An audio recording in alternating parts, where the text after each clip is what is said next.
Good morning বাবা, সবাইকে good morning বলো। এই গোপালটা দেখছো তো, এটা আমার গোপাল। আর এই যে বদমাসটা, এটা আমার দিদির গোপাল, আমার কাছেই আছে। একে আবার পাঠিয়ে দেবো ওখানে। গপু, সবাইকে বলো গুড মর্নিং। বলো, আমি অনেক সকালে উঠেছি, অনেক সকালে আমি ঘুম থেকে উঠি। সবাইকে বলো, ওই গুড মর্নিং বল।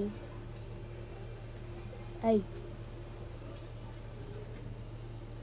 এটা আমারটা মিষ্টি, এটা দুষ্টু, খুব জ্বালায় একে, বুঝছো?